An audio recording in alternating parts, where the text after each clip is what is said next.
es un placer poder estar con vosotros, una bendición estar con vosotros una vez más. Eventualmente he llegado porque en el navegador que tengo en el coche esta calle no existía. Entonces no la he encontrado. He estado 12 minutos en Deña pinchando ahí hasta poder navegar. Y cuando llegué aquí no funcionaba bien el navegador.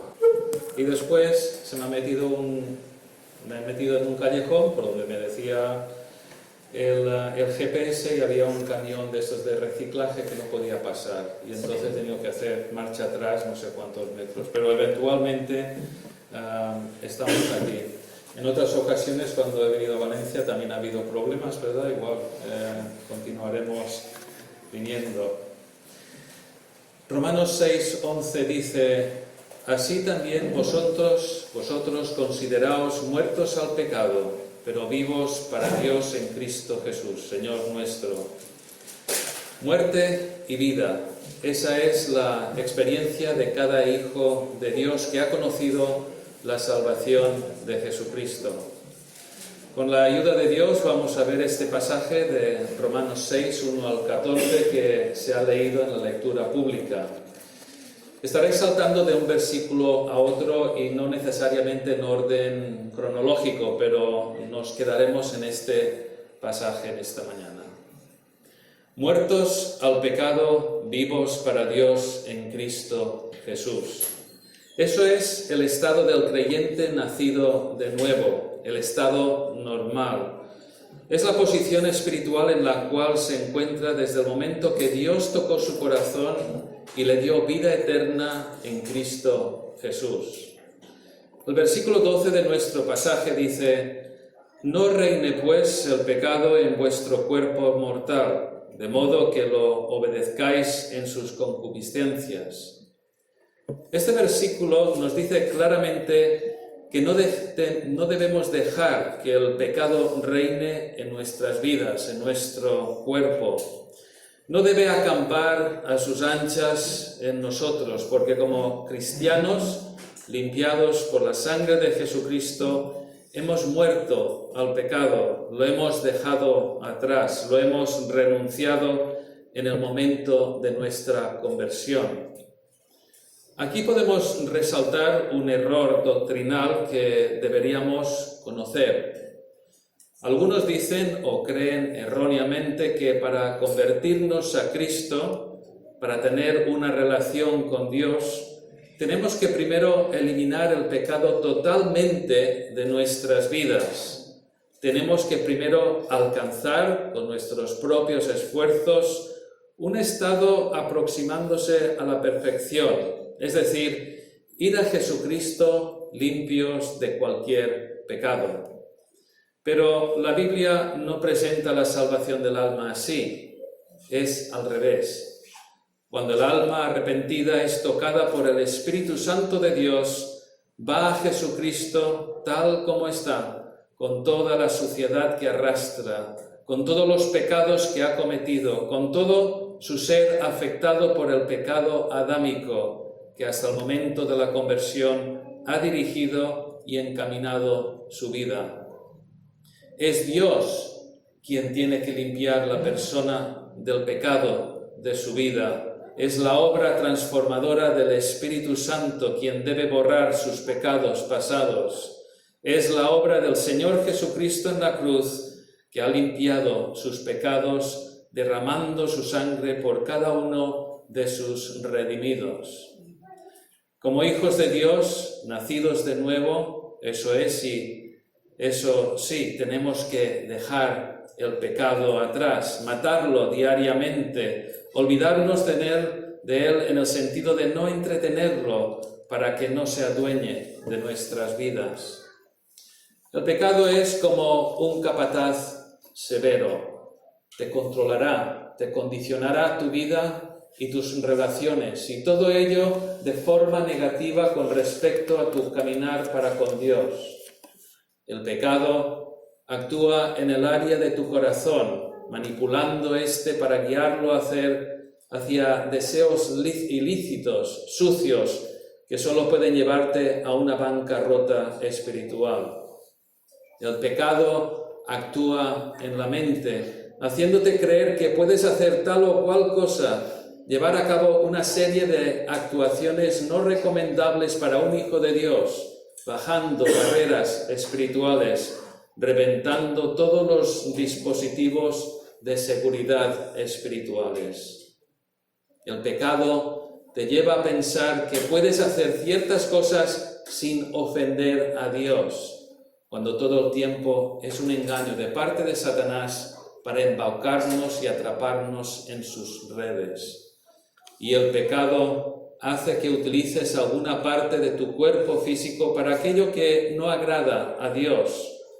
La influencia del pecado puede hacer que la misma mano que toma un bolígrafo o teclea en un teclado para escribir un sermón, un devocional o un mensaje para consolar o animar a otro hermano, plasme en un papel escritos y comentarios que no glorifican nada a Dios. El versículo 13 dice: «No presentéis vuestros miembros al pecado como instrumentos de iniquidad». Los mismos pies que te llevan a la iglesia para escuchar la palabra de Dios y orar junto con los demás hermanos también, te pueden llevar a lugares a donde ningún creyente debería encontrarse, lugares peligrosos espiritualmente hablando, que tu conciencia te dice y te reconfirma que lo son, pero el pecado se adueña de la mente y te dice que tú eres muy guapo e inteligente y que puedes ser inmune al pecado. A esta situación podría haber una excepción, y es si vas a un lugar con una misión concreta de parte de Dios, no de parte tuya, y vas reforzado y protegido de oración e incluso y recomendablemente de parte de la supervisión de otro hermano o hermanos. Decir que hace muchos años atrás, en la empresa que trabajaba, después de unas conferencias que estábamos teniendo, todo el grupo decidió ir a un casino de apuestas, es decir, un casino en toda regla, concretamente en la Costa del Sol, que es a donde se llevaba a cabo esta reunión de todas las tiendas del ramo.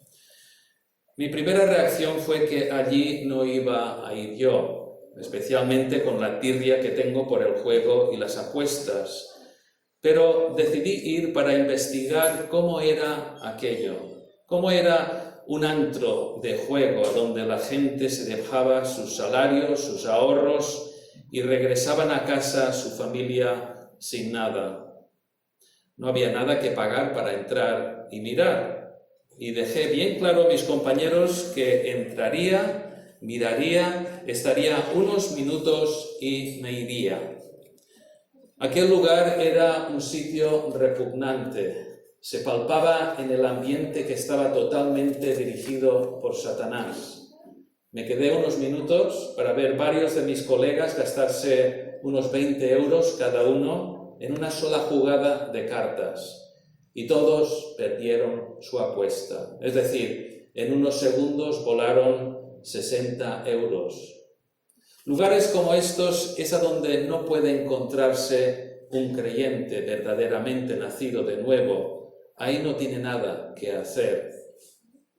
No presentéis vuestros miembros al pecado también puede entenderse como los poderes y facultades de nuestras almas, es decir, lo que forma todo nuestro cuerpo y todo nuestro ser. Debe ser muerto al pecado desde el momento de la conversión. Ya no cabe el pecado en nuestra vida en ningún rincón de nuestro ser. Pero el adversario, Satanás, con sus maquiavélicas estratagemas, intentará engañar cada hijo de Dios que pueda y nos molestará en alguna área de nuestra vida y podrá hacer su jugada diabólica en un pequeño escondrijo de nuestro ser, un área que equivocadamente y debido a nuestra rebeldía latente hemos neciamente reservado para nosotros y hemos colgado el cartel «No molestar», para que no nos moleste Dios. Y aunque esto se haya dicho muchas veces, estoy seguro que desde este púlpito y otros púlpitos, tenemos que recordarlo una vez más, porque el diablo buscará esa área, ese eslabón débil en nuestra vida y utilizará sus fuerzas, siempre limitadas por Dios, para hacernos caer y quitarnos el gozo de nuestra salvación. Porque, querido hermano, no hay nadie que pueda quitarnos aquella salvación maravillosa y eterna que nos ha dado el Dios Santo. El versículo 14 dice: porque el pecado no se enseñoreará de vosotros. Si somos creyentes nacidos de nuevo, sabemos que estamos en una lucha continua contra el pecado, y es por ello que jamás podemos bajar la guardia. Porque si lo hacemos, el pecado se enseñoreará de nosotros. Eso está totalmente garantizado. Una fortaleza siempre tendrá una guardia, y esa guardia debe mantenerse continuamente. Tener una guardia a ratos sería ridículo, porque en cualquier momento el enemigo puede entrar y abrir las compuertas y dar lugar a que entre todo un ejército enemigo. Y también en alta mar se debe mantener una guardia estricta, especialmente cuando uno navega de áreas de mucho tráfico marítimo o zonas de peligro. Una falta de atención o un descuido nos puede acarrear una colisión con otro barco o desgarrar nuestros bajos en unas rocas sumergidas. Tener una actitud descuidada y despreocupada con respecto al pecado solo hará que más tarde o más temprano se abra una brecha en nuestra vida espiritual y el pecado entre para enseñorearse de nosotros. Nos atrapará, nos restará tiempo de hacer la voluntad de Dios, quitará el apetito de congregarnos con los demás hermanos en la iglesia, nos quitará el deseo de ponernos de rodillas y orar a nuestro Padre Celestial, dándole las gracias por todas sus bendiciones y misericordias mostradas hacia nosotros.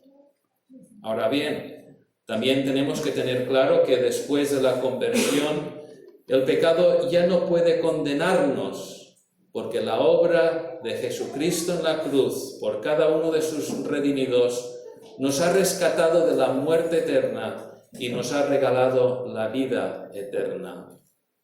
El pecado, si cedemos ante él, nos puede gobernar y controlar, aunque sea solo por un tiempo. Pero qué miserables estamos durante ese periodo de tiempo. El gozo de nuestra salvación se disipa. Andamos en nuestros propios caminos torcidos. Nos falta amor para con nuestros hermanos en la fe y también para todos los demás.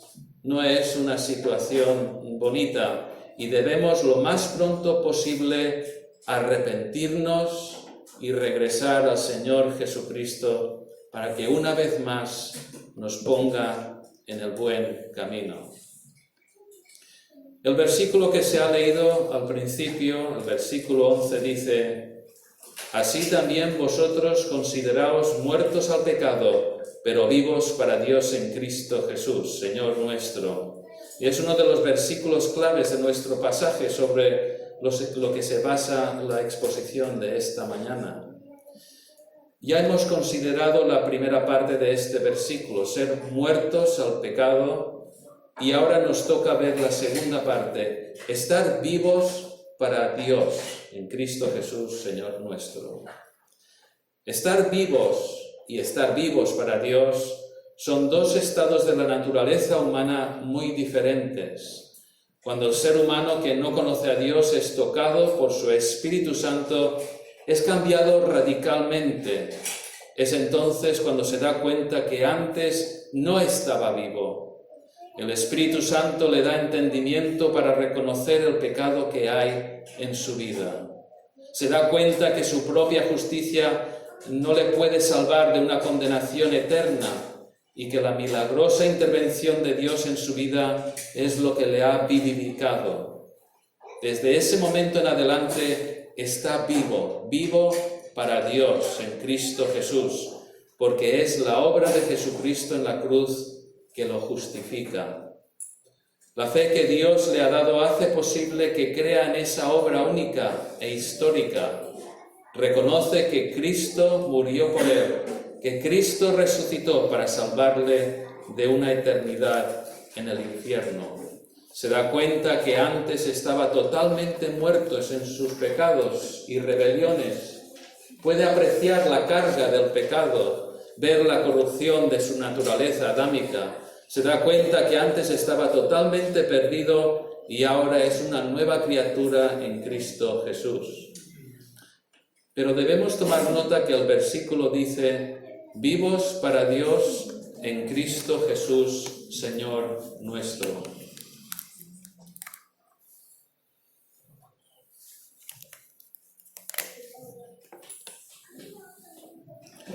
La vida nueva después de la conversión ya no es una vida vivida de forma egoísta, vivida para nosotros. Antes el número uno en nuestras vidas era nosotros. Ahora es Jesucristo, Señor Jesucristo, el Señor de nuestras vidas, de nuestro ser, de todo lo que hacemos. Antes de conocer a Jesucristo, cada uno de nosotros vivíamos como nos entraba en gana, pero ahora Él es nuestro Señor. Él es el que está en control de nuestras vidas. A Él acudimos para socorrernos, para guiarnos, para instruirnos y para confortarnos. Cuando Jesucristo se hace Señor de nuestras vidas, todo cambia. No podemos continuar viviendo en el viejo hombre. No podemos continuar haciendo o practicando ciertas cosas porque ahora el que manda de nuestras vidas es Él. Viejos hábitos deben desaparecer y todo lo que hacemos ahora debe ser llevado a cabo para agradar a aquel que murió en nuestro lugar en un madero para darnos la vida eterna. Desgraciadamente vivimos en una época en donde los falsos maestros y profetas abundan por doquier y estos malinterpretan la palabra de Dios. Añaden a ella lo que les parece bien y quitan de ella lo que no les gusta, todo para hacerse con el dinero y el control espiritual de sus seguidores. Estamos viendo que es a Jesucristo a quien debemos seguir, servir y adorar, y no a otras personas que solo buscan la fama y querer ser reconocidos. ¿Por qué lo mencionamos esto tanto? Porque con la llegada de los medios modernos de comunicación, que al mismo tiempo que se están utilizando para entrar en países que estaban o están cerrados al Evangelio de Dios, estos medios modernos están haciendo posible que proliferen muchísimos maestros y pastores falsos. Hay una página web en internet, está en inglés, pero puedes utilizar el traductor automático de internet, que se llama Pulpit and Pen, y ahí regularmente pues dan noticias de las barbaridades que tenemos en nuestro campo evangélico. Si de alguna manera siempre han estado ahí estos falsos profetas y maestros, ahora hay más y son más visibles en los vídeos y las ventas de libros y ofrendas a través de internet. Solo hacen que enriquecer a estos lobos vestidos de ovejas. Querida alma que me escuchas, solo hay un Señor y es Jesucristo. No podemos ni debemos ir tras ninguna otra persona. La palabra de Dios nos deja bien claro que Él es el Hijo de Dios y es a Él a quien debemos acudir para adorar y seguirle. Cualquier persona que toque o manipule el señorío de Jesucristo es un enemigo de Dios. Si hemos muerto con Cristo, como dice el versículo 8, también viviremos con Él. Y vivir con Él es vivir una vida de santificación hasta el día que Dios nos llame a su presencia y podamos disfrutarla sin las ataduras del pecado. Una vida eterna juntos a Dios. La vida que vivimos aquí será una vida bajo el señorío de Jesucristo, porque estamos unidos con Él para siempre desde el momento de la conversión, y esto es algo que debemos recordar diariamente, continuamente. Entre otras razones, el hecho que nos reunimos en la Iglesia regularmente y continuamente es para enseñarnos doctrina bíblica y también para hacer memoria de todo aquello espiritual que es necesario para nuestra vida espiritual. Porque parece ser que como seres humanos tenemos tendencia a olvidarnos de las cosas, por lo tanto tenemos que repetirlo. Querido hermano, estar vivos para Dios en Cristo es estar llenos de vida para llevar a cabo sus mandamientos, para predicar su palabra, para dar testimonio de lo que ha hecho en nuestras vidas. Nuestra vida debe ser una ofrenda perpetua a Dios, estar siempre a sus órdenes, ser sensibles a su voz para que podamos glorificarle a Él, servirle a Él de la forma que podamos. No todos podemos llevar a cabo la misma obra, no todos tenemos dones y talentos en las mismas áreas, pero esa también es la razón por la cual nos congregamos en iglesias y cada uno lleva a cabo el servicio para con Dios que puede. Y hay algunos que son más visibles que otros, pero eso no quiere decir que son más importantes. El ministerio de la oración, cuando se lleva a cabo en casa, es un servicio que no se ve, pero es un arma poderosa para derribar los ataques continuados del adversario, quien está activo día y noche mirando a ver qué cristiano puede molestar, ver a quién puede tentar, a ver qué hijo de Dios puede desviar del buen camino, aunque sea solo por un poco de tiempo. El hecho que pastores y misioneros han podido llevar a cabo la obra de Dios en lugares difíciles ha sido gracias a las oraciones, sí, de las iglesias, pero también de personas sin nombre, consideradas como insignificantes para muchos, quizás viudas, muchas ancianas, que durante años han sostenido la obra en otras partes del mundo o cerca de casa con sus oraciones individuales. Antes de tener a Jesucristo como nuestro Señor y Salvador, no pensábamos en nada de esto, porque solo pensábamos para nosotros mismos y estábamos enemistados con Dios. Pero, como dice el versículo 4, hemos sido sepultados juntamente con Él, con Cristo Jesús, para muerte por el bautismo, a fin de que como Cristo resucitó de los muertos por la gloria del Padre, así también nosotros andemos en vida nueva. Nuestra vida antes y después de conocer a Cristo es totalmente distinta, y la muerte y la resurrección de Jesucristo ha hecho todo esto posible y ha cambiado nuestra forma de pensar, de hablar y de andar por este mundo. Ahora Cristo es nuestro Señor y en Él debemos concentrarnos y gozarnos. Antes estábamos enemistados con Dios, pero ahora la brecha ha sido cerrada y tenemos comunión para con Él para toda la eternidad. El mundo habla todos los días de la paz, pero la paz verdadera solo la puede dar Dios. Es la paz que viene a nuestro corazón cuando nos salva, cuando nos da la vida eterna. Es la paz que respira el alma convertida cuando su lucha, la que ha llevado a cabo toda su vida contra Dios, termina para siempre, porque ahora tiene su relación restablecida con Él. Mayor paz que esta no existe en la tierra. El versículo 6 dice, y si morimos con Cristo, creemos que también viviremos con Él. La vida de la persona nacida de nuevo cambia en el momento que va a Jesucristo en arrepentimiento y fe, y desde ese momento vive una vida de santificación, una vida de común unión con Jesucristo, siempre gracias a la obra de Cristo en la cruz. Esta vida continuará hasta el momento que lleguemos al nuevo Jerusalén, cuando lleguemos al cielo. Apocalipsis 21, 3, 4 dice: y oí una gran voz del cielo que decía: he aquí el tabernáculo de Dios con los hombres, y Él morará con ellos, y ellos serán su pueblo, y Dios mismo estará con ellos como su Dios. Enjugará Dios toda lágrima de los ojos de ellos, y ya no habrá muerte, ni habrá más llanto, ni clamor, ni dolor, porque las primeras cosas pasaron.